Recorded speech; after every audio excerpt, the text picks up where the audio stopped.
Good morning, guys. It's day 2 of our cruise here on the World Europa. We had a really good time last night. We just kind of hung around the ship, went to the casino, got ourselves acquainted with all of the different venues on board.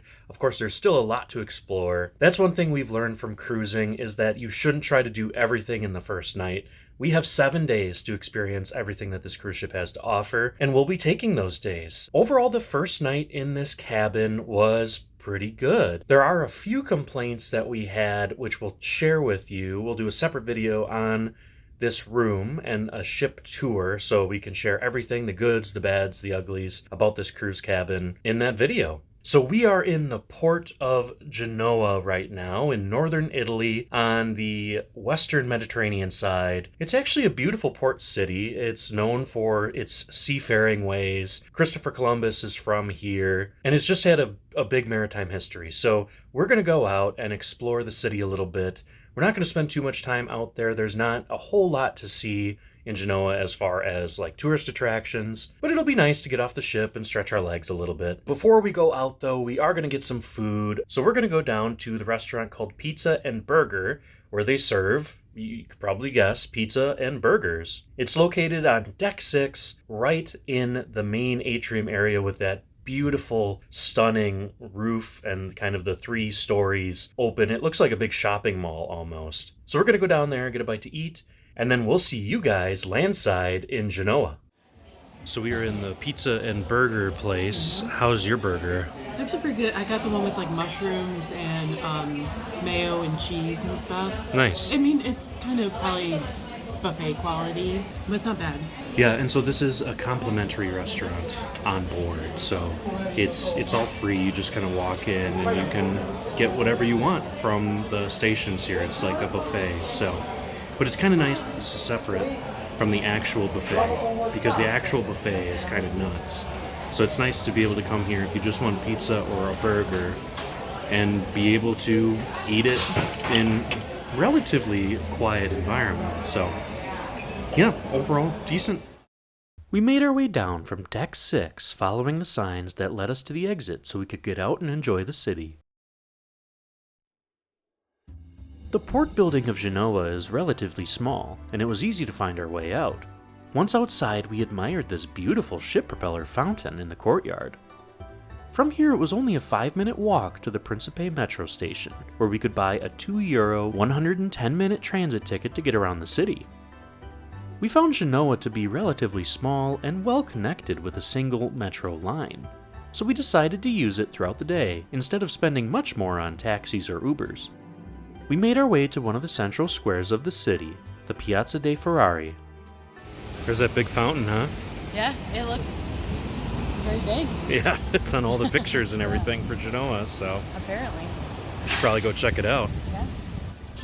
This piazza is always the picturesque place used to market the city, and who can blame them with this beautiful 1930s bronze fountain?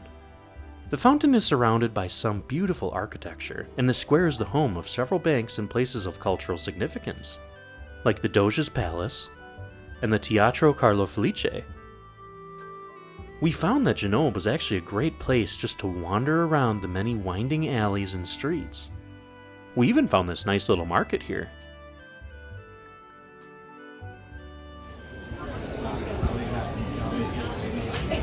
It's like a book fair. Yeah, it's kind of cool. And they have like some like old newspaper type things and then some old prints.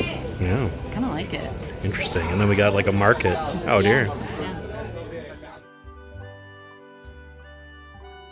From there, we made our way down another picturesque lane, at the end of which we found ourselves face to face with the Porta Soprana, a huge gate that was part of the 12th century walls that once surrounded the city. It was actually quite impressive. We were even more surprised when right nearby we stumbled upon Christopher Columbus's childhood home. Well, sort of his childhood home. This is actually just an 18th century reconstruction of the house that this explorer once lived in. But it was still pretty neat to walk the same ground that he did so many centuries ago. We decided not to pay the €3 per person to walk inside though. We weren't planning on being out long, so we just had one more stop to see before heading back to the ship. So Genoa is actually a really beautiful city. There's a lot to see here. But man, that sun is intense. We're just not used to this southern France Italian sun. So intense. We walked uphill from the Columbus House to the Basilica of Santa Maria Assunta. This is a Renaissance church that was completed in the 19th century, though construction started much earlier in 1522. It was very beautiful as churches go, and quite different from the surrounding buildings. From there, we started heading back. I think our time here is done. Yeah. So we're heading back to the port via the metro. We'll see if our ticket still works. Our ticket was for 110 minutes, which was more than enough time, but I mean, couldn't they just make it 2 hours? I know. What is 110 minutes? Like, Yeah. just give us the extra 10 minutes, you know? And to be honest with you, it wasn't clear if it's a single trip within 110 minutes, or if it's just you can ride as much as you want in 110 minutes. So I guess we'll find out if we get stopped. Although the metro was absolutely crammed when we came out here, so it's probably going to be crammed again. The way back to the metro was quite easy to find, and it took us right back to the Principe station, where we could walk just 5 minutes back to the ship. We really did like the port of Genoa. It was small and quaint, with several surprises around every corner. But after a long afternoon in that Italian sun, we were ready to get back to our room and relax for a bit. So we have mentioned before, we are Diamond members with MSC. We actually became Diamond members through their status matching program with Hilton. They do a lot of different status matches with other hotels and airlines and other companies like that. So if you have a loyalty program with a hotel chain or something, you can look on MSC's website to see what level on MSC you can come in at with their status match program. You can only ever do it once, so use it wisely. We matched with Hilton, as I mentioned, so we have Diamond status with Hilton, so we got Diamond status, which is the highest status you can get. And as a perk of that, for each cruise, we get a bottle of champagne and a little chocolate, and then some little snacks when we board. Sometimes they give it to us halfway through the cruise, sometimes right away. And for this cruise, they gave it to us right away.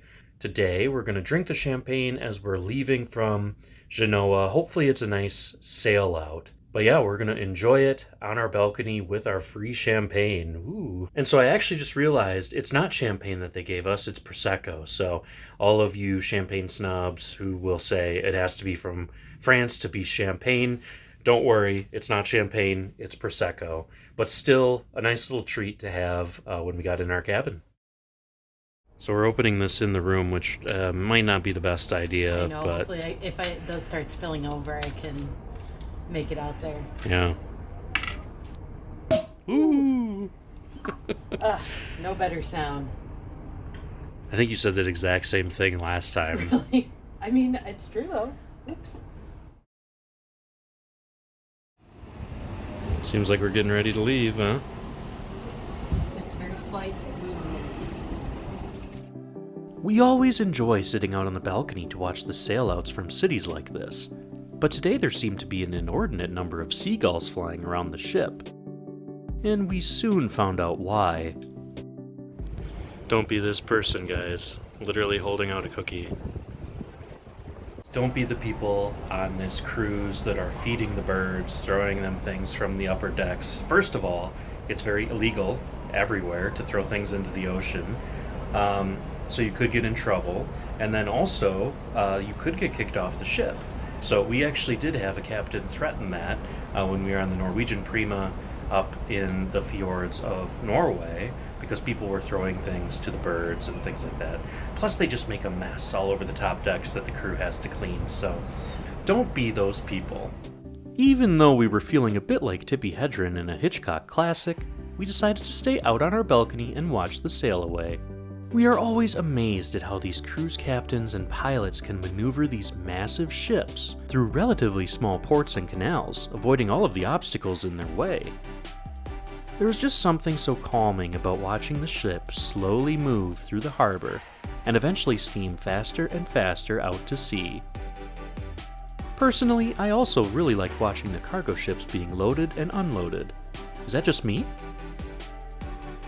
As we started making our way south into the Mediterranean towards our next port of call, we decided that we needed a little afternoon pick-me-up before dinner. So we decided to make it tea time. On the MSC World Europa, there is a fantastic little venue called the Raj Polo Tea House. This venue blends the Indian and British tea influences from the past couple of centuries into a quaint and quiet little tea room. There are tons of teas to select from, and if you have a drinks package, they're almost all included. You'll also receive some cookies, and if you arrive between 3 and 5 p.m., you can purchase an afternoon tea complete with cakes and pastries, or a small extra charge. Today, though, we decided to just go with the chai and matcha. You excited to try all this tea? I think we might be tea people. We might be tea people. Yeah. I never saw that coming. No. It's still a little bit unsettling. Yes. After our tea, we decided to make our way to the World Promenade, a huge open area on the ship on Deck 8 that runs from midship all the way to the aft. This huge open area has several shops, bars, as well as a restaurant, which we were making our way to now. The speciality extra pay restaurant is called La Pescaderia Fish Market. This fish market is just that, a fish market. Here you can go up to the counter, which has several different fish and crustaceans all displayed on ice, to pick out exactly what you want to eat for dinner. We were seated by the window and looked through the menu for a moment before the waiter came over and presented us with an enormous platter of all the sides and appetizers. To be honest, it was all a bit overwhelming. We decided on a few starters, enjoyed our bread, and then started our experience. Alright, so we started. We just got some fried feta, and then a mixed plate of, I think it's shrimp, calamari, one other kind of fried sardines, yes, fried sardines. So that should be pretty good. This honestly is a strange experience because it's like a fish market. You go up, you select your fish by the weight, and you're kind of stuck with, if it's a 2-pound lobster, you're paying for a 2-pound lobster. So it's an interesting experience. We'll see how we like the fish. We chose a plate that consists of a bunch of different type of fish. It was a special combo. The menu did show us all of the prices we would have to pay by weight of each fish. And of course, we also got the octopus. Catherine loves octopus. Don't you, Catherine? I know. It's so good. Yeah, it is really good. So we'll see how this one is. How are those appetizers? They were really good. The octopus was so good. Yes, it was. And the fried fish was so good too. It was the fried... The fried feta sticks. was really good with like honey. Yeah. I can't believe we still have our actual food to eat. So Catherine's already digging in, but you got potatoes, and then you also get beans with your order. And then we got a mixed plate, which isn't here yet, but then also these langoustines, which are they're a mix between kind of a shrimp and a lobster. So langoustines, I think they're like Norwegian lobsters, they call them. But yeah, we're going to dig into these guys and see how they are. It does taste a lot like lobster, but they're so small. I know, I want more of it. Yeah. It really is a lot like lobster. Yeah, we'll get 2 more on our mixed plate, so. Oh, yeah. Yeah, we've never had langoustines before. No. It's not really a thing in the U.S., so. All right. So we just got our platter here. There's a lot going on. So we got 2 langoustines, 2 scallops in the shells. We got a squid over here.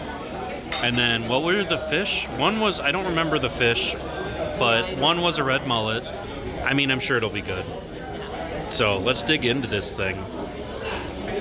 It is just pure carnage, but we'll let you know what we thought when we get up to the room. Okay, guys, we are back in our room from La Pescaderia. We really enjoyed it. We did. It was really good food. It was a bit of an interesting concept. To be honest, we couldn't show you everything because it all happened so fast right away. They came out with that huge tray of all of the starters, which are like a meze-style starter. So you get a few of those. And then it's like a fish market. So they actually have all of the fish in one of those display cases with all the ice and everything like you'd find in a fish market. You purchase your fish, what you wanted to eat, and it's by the gram, and then they would grill it up for you and bring it out. So we weren't sure quite how this was going to work because, if we wanted a lobster, we had to buy the whole lobster. We couldn't just buy, say we want a lobster tail. We had to actually have them weigh the full lobster, tell us that it's 500 grams, so it'll cost us 50 euros, and then of course say, no way, we're not paying 50 euros for a lobster. So it was a very interesting way of doing this. So to be honest, it all happened so quickly. They took us over there, they're like, what do you want?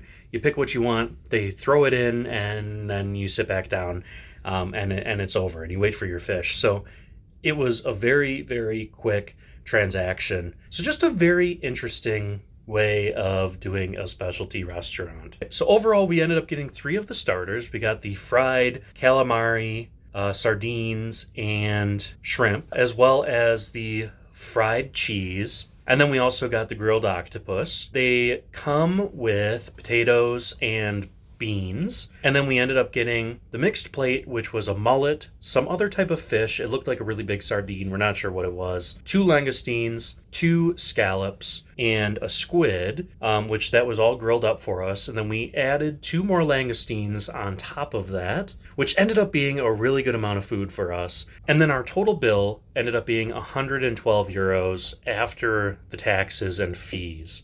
So 112 euros for all of that. We did get wine and water as well, but those were included with our package, so we weren't charged for those. But 112 euros for all of that food, not a terrible price. I mean, if you're looking for a cheaper meal, you can probably find it at one of the other specialty restaurants. Again, this was a lot of work. It's an interesting concept. We would probably do it again now that we know what to expect, but not knowing what to expect, it was a lot. Dinner done, we are going to head now to another one of the shows in the Panorama Lounge, which is the venue right at the back of the ship. Got those beautiful windows out the back with dancing, and they do high wire stuff, and we'll have to see what is really involved here, but it's supposed to be really cool shows that they put on in this Panorama Lounge. We did have to make sure that we reserved a spot.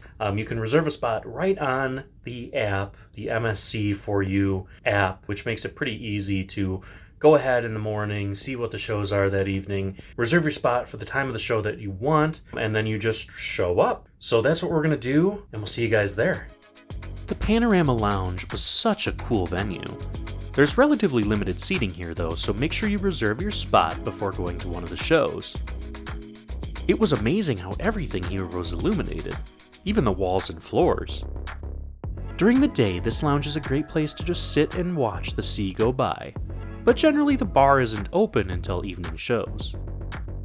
We enjoyed tonight's disco show, which included dancing, singing, and even some acrobatic work high up in the air.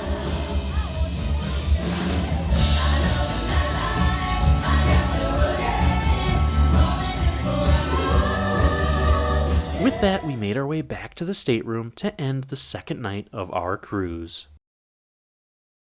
So there really isn't a great time to ever do this, but we do want to warn you, if you're going on an MSC cruise, you will be subject to a lot of smoking on this cruise. Now, of course, people aren't just lighting up their cigarettes everywhere on the ship, right? But there are a lot of designated smoking areas throughout the ship where people can go and smoke their cigarettes. We did notice this a little bit on the MSC Poesia, but here in the Mediterranean cruise, my goodness, a lot of people smoke. Walking around the ship, you might smell smoke here or there. There's a couple big areas where people are smoking. One of them is the lanai bar on the back of the ship. It's actually a whole smoking section. I couldn't sit in there. I have asthma, and it was just affecting me too much. The smell of smoke was very strong in that area. Everywhere else on the ship, it's usually pretty good. So just be aware, if you go on an MSC cruise,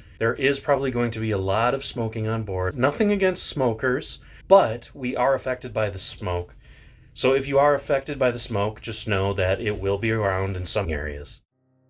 We have had such an amazing time on our cruise on the MSC World Europa so far. We saw some beautiful French and Italian cities, enjoyed some great food, took in some amazing entertainment, and managed to survive a seagull attack.